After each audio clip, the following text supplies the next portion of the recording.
Bharat Raftar news और मैं हूं आपके साथ शहरी। आज भारत रफ्तार न्यूज के editor in chief Wasim Siddiqui ने भारत सरकार के पिछड़ा वर्ग आयोग के उपाध्यक्ष केंद्रीय राज्य मंत्री लोकेश प्रजापति से खास बातचीत की। इस बातचीत के दौरान लोकेश प्रजापति ने बताया, इस बार उत्तर प्रदेश में हमारी सरकार 300 पार सीटें लेकर आएगी और पूर्ण बहुमत से सरकार बनाएगी और कहा कि मैंने 22 साल तक बसपा की राजनीति की, मगर मोदी जी के पिछड़ा वर्ग लोगों को सहयोग देखकर मैंने भाजपा ज्वाइन की। 2015 में मैं भाजपा में शामिल हुआ और उसके बाद केंद्रीय राज्य मंत्री का पद मुझे मिला। मेरा राजनीति से पुराना रिश्ता रहा। मैं जब पढ़ता था उसी दौरान मैंने छात्र सभा का चुनाव लड़ने का इरादा किया, मगर किसी कारणवश मैंने चुनाव छोड़ दिया और मैं उत्तराखंड में सरकारी नौकरी पर तैनात हो गया। मगर मेरे अंदर राजनीति की भावना थी, जिसके कारण मैं काशीराम जी के द्वारा बसपा पार्टी में ज्वाइन कर राजनीति में कूद पड़ा। राम मंदिर थे वो खत्म कर दिया। धारा 370-35 एक ऐसा ऐतिहासिक फैसला देश में लिया गया है कि कोई ले नहीं सकता था। तो ऐसे तमाम फैसले, क्योंकि देश को विश्वगुरु बनाना है, वो देश हित में जो फैसले लिए गए, हमें उनका सबका सम्मान देश के प्रत्येक नागरिक ने किया भी है। 130 करोड़ जनता आज नरेंद्र मोदी जी की तरफ देख रही है कि देश को कैसे विश्वगुरु बनाया जाए। आज हमारे साथ मौजूद है युवा दिल की धड़कन, गरीबों के मसीहा, केंद्र सरकार, भारत सरकार से राष्ट्रीय पिछड़ा वर्ग आयोग के उपाध्यक्ष, राज्य केंद्रीय मंत्री लोकेश प्रजापति जी। जानेंगे क्या इनका राजनीति इतिहास है, आखिर इस मुकाम तक ये कैसे पहुंचे, राजनीति का शौक किस तरह से इनको हुआ, आपको रूबरू कराएंगे ऐसी खास शख्सियत से।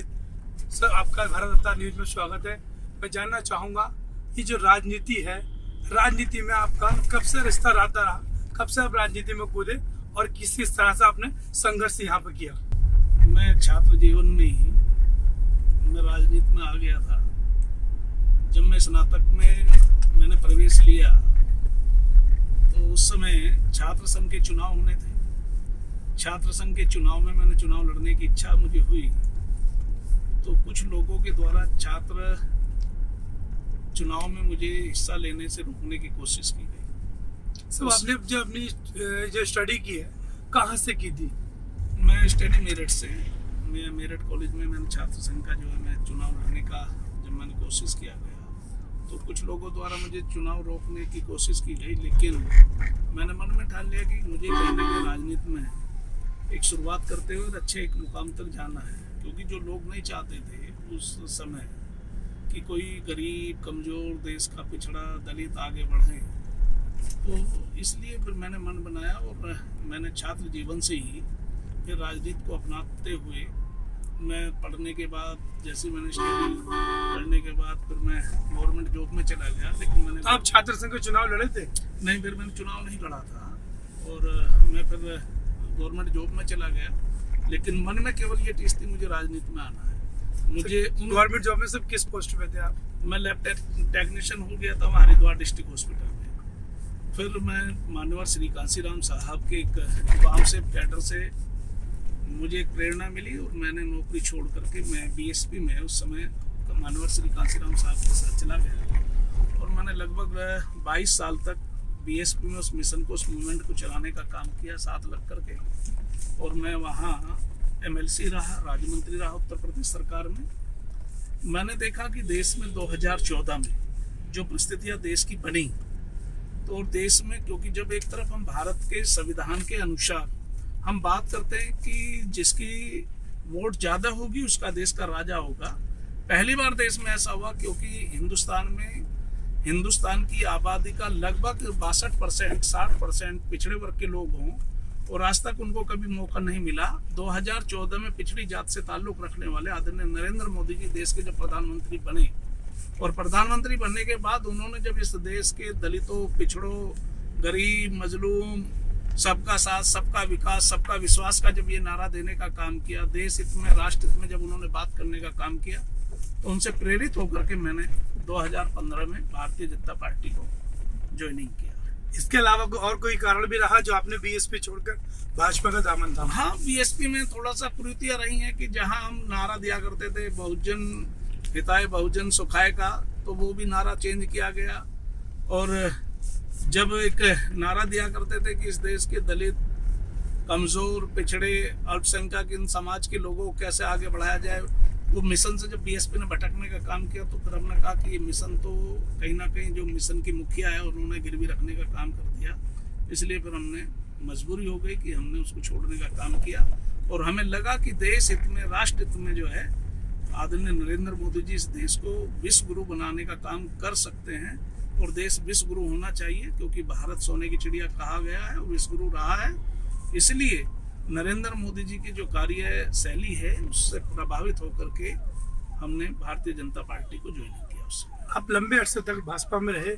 बसपा में जो है बात जोरों पे रहती है, अक्सर लोगों की चर्चा में रहती है कि बीएसपी में जो भी टिकट मिलता है पैसे के बल पे मिलता है और वहाँ पर बिना पैसे के कुछ भी काम नहीं होते। इस बारे में क्या कहेंगे? हाँ, नहीं, कुछ दिनों से ये चर्चाएं भी हुई है और ये प्रचलन भी आया है, ये आप सब लोगों के संज्ञान में भी है। ये प्रचलन कुछ दिनों से चल रहा है और बड़े पैमाने पर ये हुआ भी है कि हाँ भाई, जो लोगों ने टिकट की डिमांड रखी है, चुनाव लड़ने वाला प्रत्याशी आया है, तो फिर लगने लगा कि जहाँ करोड़ों करोड़ों रुपए में अगर प्रत्याशी तय किए जाएंगे तो वहाँ गरीब कमजोर लोगों का तो मेरे हिसाब से लड़ना संभावना जो कम हो गई फिर चुनाव लड़ने की। जिस तरह से सुप्रीम कोर्ट ने एक नया कानून बनाया है कि अब इस बार जो राजनीति में चुनाव लड़ेंगे जो भी लोग, उनका आपराधिक इतिहास जो है वो मीडिया के अंदर उजागर किया जाए, ट्विटर फेसबुक पे किया जाए, तो इस तरह के जो आदेश हुए हैं आप किस तरह से मानते हो? नहीं, ये अच्छा है।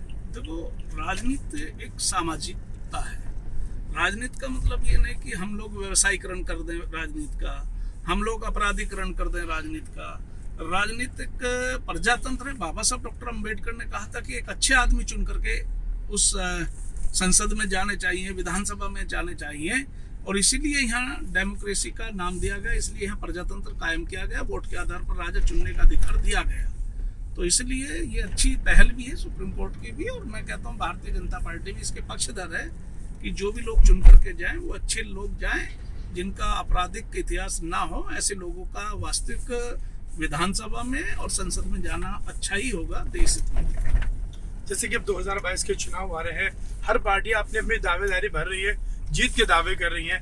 इस में उत्तर प्रदेश में जब चुनाव है तो क्या आपका मैन्युफैक्चर होगा, किस तरह से, क्या उद्देश्य, किन किन मुद्दों पर आप यहाँ यूपी में चुनाव लड़ेंगे? नहीं, हमारा तो उद्देश्य क्या, भारतीय जनता पार्टी का एक नारा भी है, सबका साथ, सबका विकास और सबका विश्वास, और उसी आधार पर भारतीय जनता पार्टी काम भी करती है। भारतीय जनता पार्टी ने, अब आप देख रहे हैं कि देश के कोई कोना ऐसा नहीं बचा जहाँ सड़कों का जाल, विकास के कार्य और जहाँ आपसी भाईचारा, जो लोग एक भारतीय जनता पार्टी के ऊपर धर्म के को लेकर के, जात पात को लेकर के जो इस तरीके की चर्चाएं किया करते थे, आज उत्तर प्रदेश में 5 साल सरकार को होने जा रहे हैं, 4.5 साल हो गया है।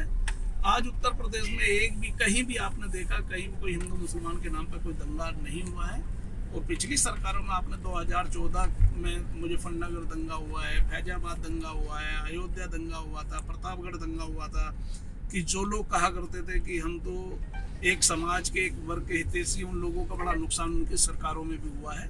और आज इंसान तो छोड़ दो, किसी पक्षी को भी कोई नुकसान आज तक इन 4.5 सालों में नहीं हुआ है। इतना जरूर हुआ, कोई गुंडा प्रवृत्ति का आदमी, अपराधी आदमी है, देखो उसके खिलाफ तो कानून बना है, कानून अपना काम करता है, और उसको जहाँ गुंडे और बदमाश की जगह है उनको भेजने का काम सरकारें करती है कानून के तहत। तो अब अगला कदम आपका क्या होगा?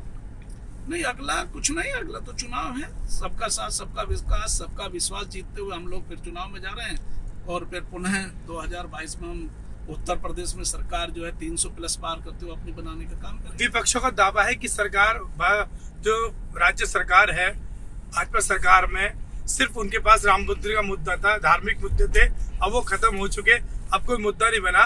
तो अब जो है किस मुद्दे को आगे लेकर, हिंदू मुस्लिम के मुद्दे को लेकर भाजपा आगे बढ़ेगी, इस मामले में क्या कहेंगे? भारतीय जनता पार्टी कभी मुद्दा ही नहीं रहना देना चाहते हम तो देश में। भाई, आदरणीय देश के प्रधानमंत्री नरेंद्र मोदी जी, प्रदेश के मुख्यमंत्री जी का कहना है कि हम तो देश को मुद्दा विहीन बनाना चाहते हैं। मुद्दा तो होने चाहिए। राम मंदिर थे वो खत्म कर दिया, धारा 370-35 एक ऐसा ऐतिहासिक फैसला देश में लिया गया है कि कोई ले नहीं सकता था। तो ऐसे तमाम फैसले, क्योंकि देश को विश्व गुरु बनाना है, वो देश हित में जो फैसले लिए गए, हमें उनका सबका सम्मान देश के प्रत्येक नागरिक ने किया भी है। 130 करोड़ जनता आज नरेंद्र मोदी जी की तरफ देख रही है कि देश को कैसे विश्व गुरु बनाया जाए। अभी आपने देखा अफगानिस्तान वाला मामला, कि तालिबानियों ने भारत के हवाई जहाज को उतरने के लिए एक बार मना कर दिया, और ये कठोर फैसला अगर कोई ले सकता है या प्रेशर दूसरे देशों पे अगर कोई बना सकता है वो नरेंद्र मोदी है। और उन्होंने प्रेशर बनाया और हमारा हवाई जहाज उतरा, और उतरने के बाद भारतीयों को लेकर के वो वापस आया।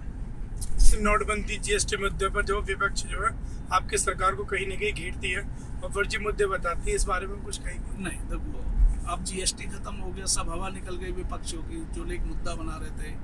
नोटबंदी को लेकर के अब कोई मुद्दे नहीं रहे हैं। देश की जनता, प्रदेश की जनता भारतीय जनता पार्टी के साथ है, भारतीय जनता पार्टी के साथ रहेगी। उसमें तमाम जाति, तमाम धर्मों के लोग हैं, ऐसा नहीं है। अल्पसंख्यक भी आज बड़े पैमाने पर भारतीय जनता पार्टी के साथ जुड़ा है।